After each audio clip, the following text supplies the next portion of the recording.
भी शहर हो, कोई भी घर हो, गुनाह की हराहट बन जाती है सनसनी। फिर लुट जाता है दिन का चैन और खो जाती है रातों की नींद। देखते हैं गुनाह की काली दुनिया की सबसे बड़ी सनसनी। आम आदमी पार्टी में घमासान। प्रशांत भूषण और केजरीवाल गुट में झगड़े की कहानी के बाद नया स्टिंग बॉम्ब का धमाका। तो इतने कमीने हो तुम लोग, क्या बार्गेनिंग कर रहे हो तुम लोग? इतने घटिया किस्म के इंसान हो तुम लोग। मैंने एक बटन दबा दिया कि थोड़ी सी देख लूं। अब क्या करेंगे अरविंद केजरीवाल? आम आदमी पार्टी में मचा घमासान अब और भी गहरा हो गया है। प्रशांत भूषण और अरविंद केजरीवाल दोनों गुट एक दूसरे के खिलाफ शब्दों के बाण चला रहे हैं, एक दूसरे के खिलाफ मोर्चा खोल रहे हैं। और इसी कड़ी में अब सामने आया है अरविंद केजरीवाल का वो स्टिंग जिसकी कहानी ने सारे शहर में फैला दी है सनसनी।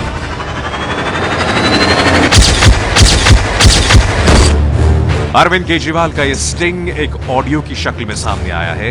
एबीपी न्यूज इस ऑडियो की प्रामाणिकता की पुष्टि तो नहीं करता, लेकिन खबर यह है कि इसमें आम आदमी पार्टी के संयोजक और दिल्ली के मुख्यमंत्री अरविंद केजरीवाल उमेश सिंह नाम के एक पार्टी कार्यकर्ता से बातचीत करते हुए आनंद कुमार, अजीत झा, योगेंद्र यादव और प्रशांत भूषण जैसे नेताओं को अब शब्द कहते हुए सुनाई दे रहे हैं। लेकिन ये है कि सर आखिर आप बाहर रहेंगे तो चीजें कैसे होंगी, आप खुद ही तो बताओ क्या करना चाहिए तुम्हारे हिसाब से? अब तो सर चीजें कहाँ तक पहुंची हैं ये कुछ आइडिया नहीं मुझे लग पा रहा है।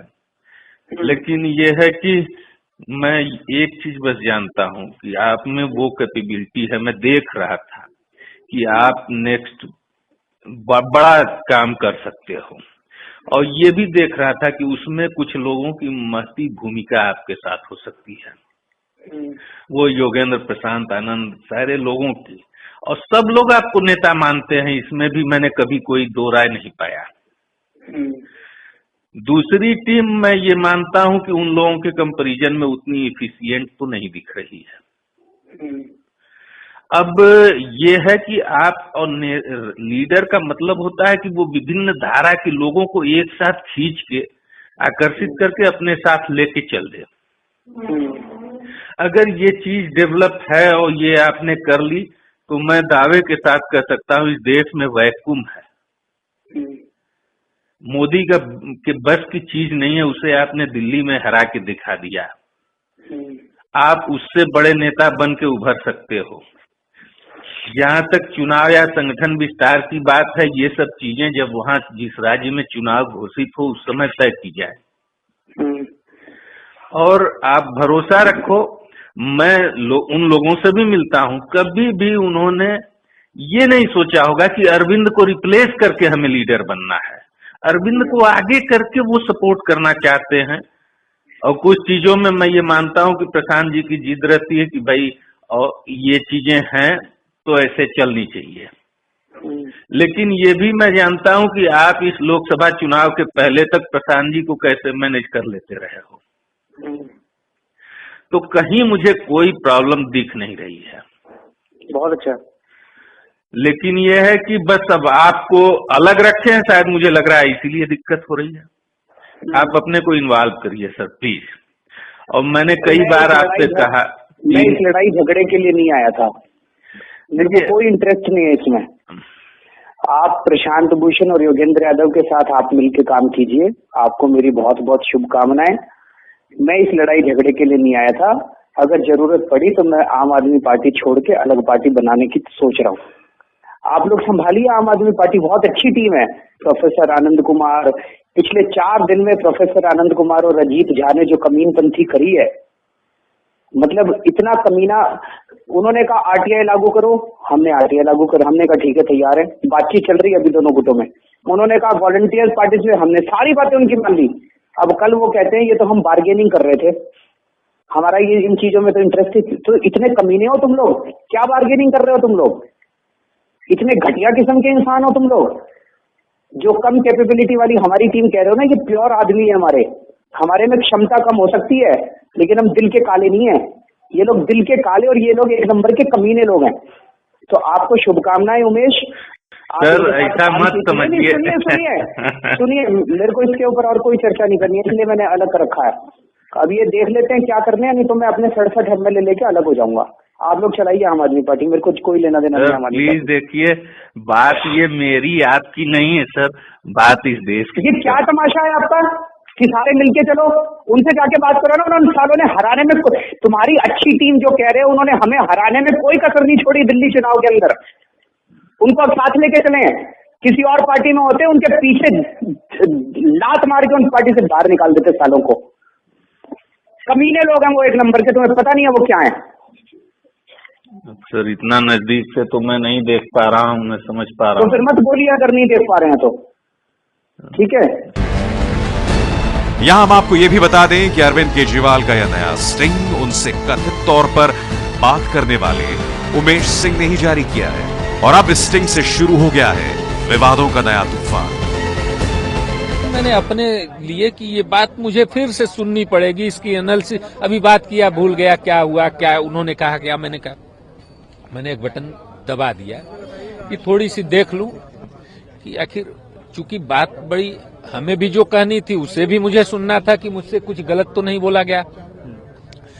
उधर से क्या रिस्पॉन्स, चूंकि शुरुआत उन्होंने बड़ी अलग ढंग से हो गई, इसलिए मुझे लगा कि ये पूरी हमारी बात रिकॉर्ड होनी चाहिए। उमेश सिंह की ओर से जारी ऑडियो स्टिंग पर प्रोफेसर आनंद कुमार ने एबीपी न्यूज से बात की और कहा, ऐसी भाषा सुनकर शर्मिंदा। क्या आपको उम्मीद थी कि ऐसे नेता के साथ आप काम कर रहे हैं जो इस तरह की भाषा इस्तेमाल करेंगे? सब कुछ बहुत अप्रत्याशित है, और वैसे तो आपके साथ बात करने में शब्दों की कभी कमी नहीं रहती है, लेकिन अभी शब्द मेरे पास नहीं है, और मैं इसको अब अपने से ही पूछ रहा हूं। हाँ, सबसे मैं ये जरूर कहूंगा कि सार्वजनिक जीवन में अगर आने का शौक है तो भाषा का, शब्दों का भी कुछ एक सिलसिला होता है। आम आदमी पार्टी में फूटे इस नए स्टिंग बॉम्ब के बाद एबीपी न्यूज संवाददाता ने योगेंद्र यादव से भी बात की, और फिर उन्होंने जो कहा आप भी सुन लीजिए। क्या आपको लगता है कि आपने लोगों को पहचानने में गड़बड़ की? और सीधी बात है, क्या आपने अरविंद केजरीवाल को पहचानने में गड़बड़ की? क्या आपका सेंस ऑफ जजमेंट वहां नाकाम रहा, या आप ऐसे लोगों को पहचानते हैं? दिबांग, आप एक उस टेप के आधार पे, जो मैंने ठीक से सुना नहीं है, जिसका पूरा संदर्भ मैं नहीं जानता, उसके आधार पे मैं अरविंद भाई के व्यक्तित्व पे टिप्पणी कर दूं, उनके जितने गुण मैं जानता हूं उन सबको भूल जाऊं, ये अभी संभव नहीं है। वाकई मैं इस टेप कांड पे, क्योंकि जो अभी हो रहा है पिछले 2-1 घंटे में, मैं तो पूरा इसको फॉलो भी नहीं कर पाया हूं क्या कुछ स्थिति है, मैं इस पे वाकई कुछ टिप्पणी करने की स्थिति में नहीं हूं। जो कुछ मुझे बताया गया है वो तो कोई बहुत शालीन तो है नहीं, आप भी कह रहे हैं शालीन नहीं है। क्या संदर्भ था, कैसे हुआ, मैं जो आज सारी बात चल रही है उससे डिस्ट्रैक्ट होके इसके ऊपर फोकस नहीं करना चाहता। जाहिर सी बात है, आम आदमी पार्टी में फूटे इस नए स्टिंग बॉम्ब ने अरविंद केजरीवाल पर ऐसे कई सवाल खड़े किए हैं जिनका जवाब देना उनको मुश्किल पड़ सकता है। सनसनी के लिए ब्यूरो रिपोर्ट।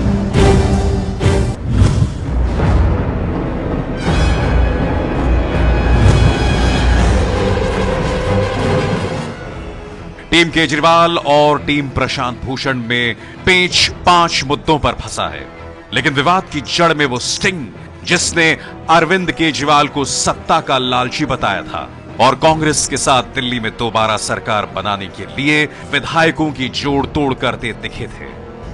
मैं बताऊं आपको, अब आप इसको 6 को अलग करवाने का ही शुरू करवाओ। 6 लोग अलग अलग करके अपनी पार्टी बनाकर हमें बाहर से समर्थन कर दें। मैं प्लान करता हूं, मैं आज ये 6 लोग अगर अलग टूटकर ये बीजेपी को जा रहे थे, बीजेपी में जा नहीं पाए क्योंकि इनमें 3 मुसलमान हैं। 3 मुस्लिम हैं, वो नहीं जाएंगे बीजेपी में। वो कह रहे हैं कि वो जा नहीं पाए तो वो 6 फिर हमें ही समर्थन कर दें बाहर से। हाँ, मैं आज इस पर थोड़ा बनाता हूँ। टीम केजरीवाल और टीम प्रशांत भूषण के बीच विवाद का असली मामला फंसा हुआ है राजेश गर्ग के ऑडियो स्टिंग की जांच पर, जिसमें अरविंद केजरीवाल हॉर्स ट्रेडिंग की बात करते हुए पाए जा रहे हैं। टीम केजरीवाल कहती है कि जब योगेंद्र यादव फेसबुक पर सरेआम उसे डिफेंड कर चुके हैं तो आखिर किस मुंह से जांच की मांग कर रहे हैं। वहीं टीम प्रशांत भूषण कह रही है कि आंतरिक लोकपाल से इस पूरे मसले की जांच कराने से टीम केजरीवाल को परहेज क्यों है? क्या उनके मुख्यमंत्री पद और संयोजक पद पर उस जांच से खतरा मंडराएगा? 16 मार्च को इलाज कराकर केजरीवाल के वापस आने के बाद दोनों ही पक्षों में सुलह का सिलसिला शुरू हुआ था। 10 दिन तक बात चली। तय यह भी हो गया कि साझा बयान जारी कर कार्यकर्ताओं से माफी मांग ली जाएगी। आम आदमी पार्टी का राष्ट्रीय नेतृत्व पिछले 1 महीने की घटनाओं पर अपने कार्यकर्ताओं, समर्थकों, देश की जनता से माफी मांगती है। हमें खेद है कि दिल्ली की ऐतिहासिक विजय के बाद दिल्ली और देश में जो आशा बंधी थी उससे इन गलतियों से धक्का लगा है। हमने सार्वजनिक मंचों से अपने ही साथियों पर बेबुनियाद आरोप लगाए, मर्यादा तोड़कर मीडिया से बात की, पार्टी के मंचों का आरोप प्रत्यारोप के लिए दुरुपयोग किया और अपनी वाणी और कर्म में संयम खोया। हमें अफसोस है कि हमारी इन गलतियों से पार्टी की छवि को नुकसान पहुंचा है और हमारे कार्यकर्ताओं और समर्थकों को शर्मिंदगी का सामना करना पड़ा है। हम सब यह विश्वास दिलाते हैं कि हम अपनी इन गलतियों से सीखेंगे और भविष्य में एक दूसरे पर सार्वजनिक आरोप प्रत्यारोप, असंयमित बयानबाजी और पार्टी के निर्णय से सार्वजनिक असहमति व्यक्त करने से परहेज करेंगे। ये भी योगेंद्र भाई ने लिखा, इस पे भी हम लोग तैयार हो गए। ये उनकी हैंडराइटिंग है, वो मना नहीं करेंगे, इतना तो झूठ नहीं बोल पाएंगे। गुरुवार देर रात को योगेंद्र प्रशांत की चिट्ठी के हवाले से केजरीवाल गुट ने दावा किया कि दोनों का इस्तीफा कबूल हो गया है। इस चिट्ठी में योगेंद्र प्रशांत की मांगों का जिक्र था, लेकिन शुक्रवार का सूरज उगा तो पलटवार की पारी प्रशांत योगेंद्र की थी। कह दिया गया कि अभी तो मांगे नहीं मानी गई हैं तो इस्तीफे का तो सवाल ही नहीं उठता। अगर हमारी पार्टी इन 5 मुद्दों पे घोषणा कर देती है, नंबर 1 कि CIC के ऑर्डर के मुताबिक आम आदमी पार्टी RTI को स्वीकार करती है। नंबर 2, पार्टी राज्य इकाइयों को ये अधिकार देगी कि वो कम से कम पंचायत और म्युनिसिपैलिटी के इलेक्शन के बारे में अपना फैसला ले लें। नंबर 3, 2 करोड़ के चेक वाला, शराब इकट्ठा करने वाला, कानून मंत्री की डिग्री वाला और दिल्ली में MLA को जोड़ तोड़ वाला, इन 4 मुद्दों को राष्ट्रीय लोकपाल को जांच के लिए दे दिया गया है। और नंबर 4, बड़े फैसले पे वॉलंटियर का वोट हो, चाहे पार्टी उसकी बात माने या ना माने। और 5वां, नेशनल एग्जीक्यूटिव में जो इस वक्त 10-11 वैकेंसी हैं, उनको कल की राष्ट्रीय काउंसिल की मीटिंग में गुप्त मतदान के द्वारा भरा जाएगा। ये जैसे ही आएगा तो हम अगले 30 से 30 मिनट में वो इस्तीफा भेज देंगे, जिसका बड़ी व्यग्रता से इंतजार हो रहा है। वो स्वीकार जरूर करें, लेकिन इस्तीफा हमारा आने दें, हम जरूर दे देंगे। अब केजरीवाल गुट फिर कह रहा है कि कुछ शर्तों के साथ मांगे तो मान ली गई हैं और प्रशांत योगेंद्र की कुछ मांगे तो झूठी हैं। संजय सिंह ने योगेंद्र यादव की लिखी लिस्ट दिखाने का दावा किया, जिसमें राष्ट्रीय कार्यकारिणी में शामिल करने के लिए नेताओं के नाम दिए गए थे। मोबाइल इंटरनेट के जमाने में दोनों तरफ से लेटर बॉम्ब्स रोज गिराए जा रहे हैं। एक चिट्ठी रोज सामने आ रही है और सभी चिट्ठियों के मजमून में केजरीवाल पर हमला है या केजरीवाल का बचाव। इन सब के बीच इंतजार शनिवार की राष्ट्रीय परिषद की बैठक का है, जिसके सदस्यों में भी पेच है।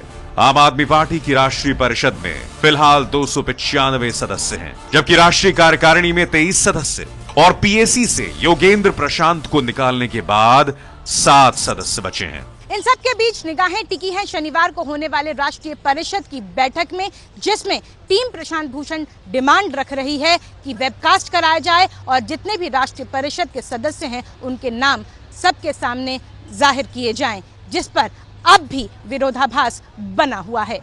सूत्र बता रहे हैं कि योगेंद्र यादव और प्रशांत भूषण को निकालने का प्रस्ताव राष्ट्रीय परिषद की बैठक में आएगा और दोनों पार्टी से निकाले जाएंगे।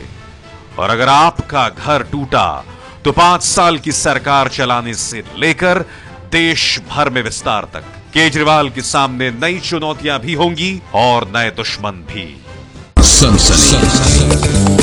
सनसनी में आज बस इतना ही। आप रहिएगा होशियार। सन्नाटे को चीरती सनसनी कल फिर देगी दस्तक आपकी दहलीज पर। सनसनी